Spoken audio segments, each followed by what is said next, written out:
विधायिका के बारे में, जिसे इंग्लिश में लेजिस्लेचर भी कहते हैं। दोस्तों, आपको पता है कि हमारे संविधान के 3 महत्वपूर्ण अंग हैं। उसमें से एक है विधायिका, एक है कार्यपालिका और एक है न्यायपालिका। बात करोगे कार्यपालिका की तो उसके कई महत्वपूर्ण अंग होते हैं, जैसे कि राष्ट्रपति, उपराष्ट्रपति, प्रधानमंत्री, केंद्रीय मंत्रिपरिषद। इसके अलावा राज्य में राज्यपाल भी होता है, मुख्यमंत्री भी होता है और अटॉर्नी जनरल, एडवोकेट जनरल। ये सारी चीज़ें मैं आपको बता चुका हूँ। मतलब एक तरीके से कार्यपालिका तो हम पूरी कर चुके हैं। अब हम बात कर रहे हैं विधायिका के बारे में कि विधायिका क्या होती है, वो केंद्र स्तर पर कैसे काम करती है और राज्य स्तर पर कैसे काम करती है। दोस्तों, ये जो टॉपिक है इससे कई सारे ऑब्जेक्टिव सीधे सीधे एग्जाम्स में बन जाते हैं और मैं नहीं चाहता कि आप वो मिस करें। इसीलिए इस टॉपिक को क्लियर करना ज़रूरी है। तो ज़्यादा देर ना करते हुए शुरू करते हैं। दोस्तों, इसको समझने के लिए सबसे पहले एक चीज़ समझो कि हमारे भारत देश में संघीय व्यवस्था अपनाई गई है। दोस्तों, सरकार चलाने की 2 व्यवस्थाएं होती है। एक होती है एकात्मक व्यवस्था और एक होती है संघीय व्यवस्था। एकात्मक व्यवस्था वो होती है, जैसे मान लो कि एक देश का राजा है और वो राजा वहाँ राज कर रहा है और राज करने के लिए उसने क्षेत्र में सरकारें बना दी हैं। अलग अलग राज्यों में, अलग अलग प्रांतों में सरकारें बना दी हैं। लेकिन वहाँ पे क्या होगा कि सारी शक्तियाँ फिर भी राजा के हाथ ही होंगी। मतलब अगर राज्य सरकारों को कुछ करना होगा तो उन्हें राजा से पूछना पड़ेगा, उनसे शक्तियाँ लेनी पड़ेगी। लेकिन जब बात आती है संघीय व्यवस्था की, तो केंद्र स्तर पर एक सरकार बनती है और राज्य स्तर पर एक सरकार बनती है। इनमें शक्तियों का बंटवारा होता है। मतलब केंद्र का अपना अधिकार क्षेत्र होता है और राज्य का अपना अधिकार क्षेत्र होता है, जहां पर ये स्वतंत्रता पूर्वक कार्य करते हैं। मतलब कोई भी एक दूसरे के काम में हस्तक्षेप नहीं करता है। तो इसे ही हम संघीय व्यवस्था कहते हैं। अब ध्यान देने वाली बात यह है कि भारत में ये संघीय व्यवस्था कनाडा से ली गई है। मतलब वहां से हम लोग प्रभावित हैं इस मामले में। अब देखो, एक विधायिका का सिंपल सा काम होता है विधेयक बनाना। इसके नाम से ही पता चल रहा है, विधेयक का मतलब होता है बिल या फिर कानून बनाना। तो इसका मतलब केंद्र और राज्य के लिए कानून या विधेयक बनाने का काम विधायिका करती है। तो यहाँ केंद्र के लिए एक अलग विधायिका होती है जिसे संघीय विधायिका कहते हैं और राज्य के लिए एक अलग विधायिका होती है जिसे विधानमंडल कहते हैं। इस संघीय विधायिका के 3 हिस्से होते हैं, 3 पार्ट्स होते हैं। एक राष्ट्रपति, एक राज्यसभा और एक लोकसभा। वहीं ये जो केंद्रीय विधायिका होती है जिसको हम विधानमंडल कहते हैं, इसमें भी 3 चीज़ें होती हैं। एक राज्यपाल, एक विधानसभा और एक विधान परिषद। अब यहाँ ध्यान देने वाली बात यह है कि हर राज्य के अंदर विधान परिषद नहीं होता है। आज की तारीख में 6 ही ऐसे राज्य हैं पूरे भारत में जिनके पास विधान परिषद है, अन्यथा सबके पास सिर्फ विधानसभा है और राज्यपाल है। अब हम एक एक करके संघ की विधायिका समझ सकते हैं और राज्य की विधायिका समझ सकते हैं। बात करें संघ की विधायिका की, तो इसमें जो राष्ट्रपति है इसके बारे में तो मैं आपको बहुत कुछ बता चुका हूँ। अलग से वीडियोज़ पड़ी हैं, आप लोग जाकर के देख सकते हो। बात करते हैं राज्यसभा की, क्योंकि लोकसभा के बारे में भी आप सब कुछ जानते हैं। लोकसभा में क्या होता है, निर्वाचित सदस्य बैठते हैं, लेकिन राज्यसभा में बच्चों को कन्फ्यूज़न होता है। देखो, राज्यसभा क्या होती है, एक संसद का हिस्सा होती है, ठीक है, ये विधायिका का हिस्सा होती है। अब जो राज्य होते हैं, जितने भी राज्य हमारे देश में हैं, वो सभी राज्य अपने सदस्य संसद में भेजना चाहते हैं और वो भेजते भी हैं, लेकिन वो लोकसभा में नहीं भेज सकते। क्यों? क्योंकि लोकसभा में डायरेक्टली एमपीज बैठते हैं जो चुन के आते हैं। तो राज्य जो होता है वो अपने प्रतिनिधि राज्यसभा में बैठता है। तो आप ये कह सकते हो कि राज्यों का प्रतिनिधित्व करने के लिए कुछ सदस्य राज्यसभा में बैठाए जाते हैं। अब कौन से राज्य से कितने सदस्य आएंगे, ये बात इस बात पर निर्भर करती है कि उस राज्य की जनसंख्या कितनी है। जैसे कि 1971 की जनगणना के हिसाब से यूपी की जनसंख्या सर्वाधिक है, तो यूपी के 31 ऐसे सदस्य होते हैं जो राज्यसभा में बैठते हैं। इसके अलावा महाराष्ट्र से 19, तमिलनाडु से 18 और बिहार और पश्चिम बंगाल से 16। अब राज्यसभा की कुल सीटों की संख्या है 250, मतलब ये अधिकतम संख्या है।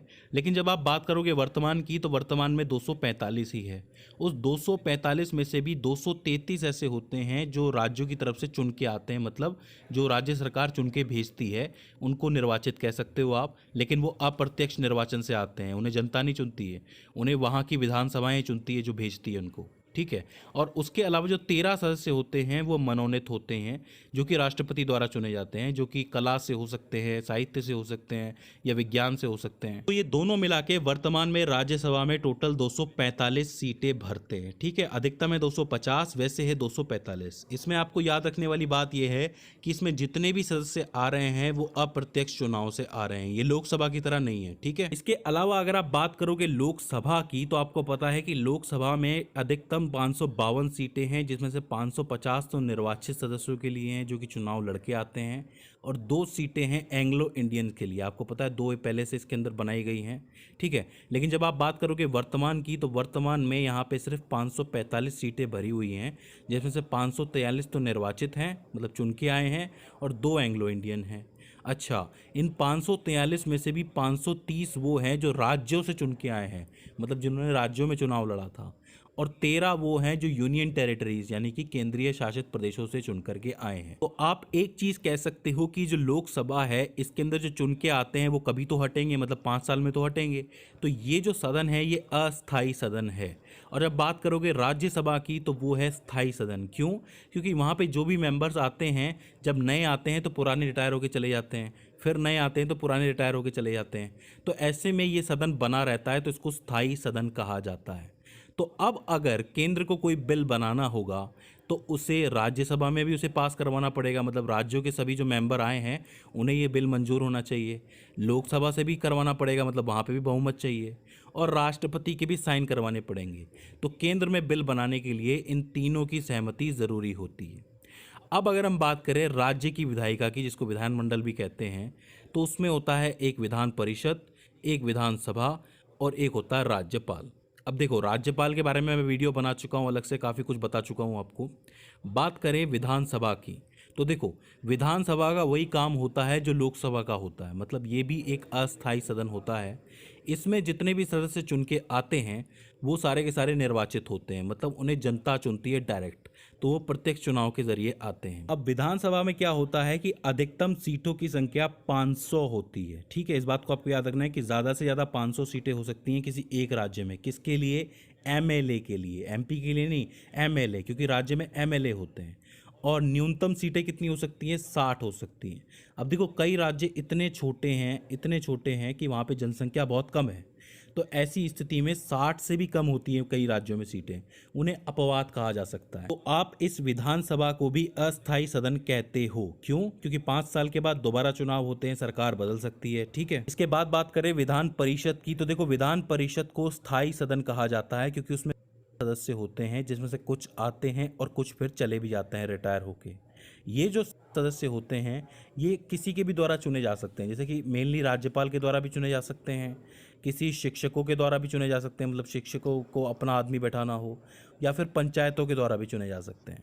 तो इनके चुनने की अलग अलग पैरामीटर्स हो सकते हैं, अलग अलग मापदंड हो सकते हैं, ठीक है। लेकिन ध्यान देने वाली बात इसके अंदर क्या होती है कि जितने सदस्य आपके विधानसभा में होते हैं उसके 1/3 से भी कम सदस्य विधान परिषद में होने चाहिए। जैसे मान लो कि किसी राज्य में 200 सीटें हैं, ऐसा मान के चलते हैं, तो और उस राज्य में विधान परिषद भी है, तो विधान परिषद में 60 सदस्य होंगे। आप देख लो, 60 को आप 3 से मल्टीप्लाई करोगे, मतलब गुणा करोगे, तो 180 आएगा। 180 200 से कम है, तो मतलब 1/3 से भी कम सदस्य किसमें है? विधान परिषद में। इस रूल को आपको ज़रूर याद रखना है कि विधानसभा में जितने होंगे उसके 1/3 से भी कम विधान परिषद में होंगे। हालांकि मैं आपको बता दूं कि हमारे देश में वर्तमान में 6 ही ऐसे राज्य हैं जिनके पास विधान परिषद होती है। कौन से हैं वो 6 राज्य, इनको आप याद कर सकते हो लाइन से। एक तो है यूपी बिहार, 2 तो यही हो गए, मतलब यूपी बिहार। दूसरा आप कह लो कि आंध्र प्रदेश तेलंगाना, आपको पता है कि ये दोनों साथ साथ हैं, तो आंध्र प्रदेश तेलंगाना आप याद कर सकते हो। और एक आप याद कर सकते हो महाराष्ट्र और कर्नाटक, मतलब 2-2 की जोड़ी में याद करो, यूपी बिहार, आंध्र प्रदेश तेलंगाना और महाराष्ट्र कर्नाटक। याद रखिए, विधान परिषद के जो सदस्य हैं उन्हें राज्यसभा के मेंबर भी चुन सकते हैं, और आपके जो शिक्षक हैं वो भी चुन सकते हैं, दूसरे अधिकारी हैं वो भी चुन सकते हैं। सबका अपना अपना राइट होता है इसके अंदर। तो अब अगर राज्यों को बिल पास करवाना हो तो वो कैसे करवाएंगे? अगर इनमें विधान परिषद है तो उसे विधान परिषद के अंदर पास करवाना पड़ेगा, विधानसभा के अंदर पास करवाना पड़ेगा, उसके बाद राज्यपाल के साइन लेने पड़ेंगे, तब विधेयक पास होगा, तब कानून पास होगा।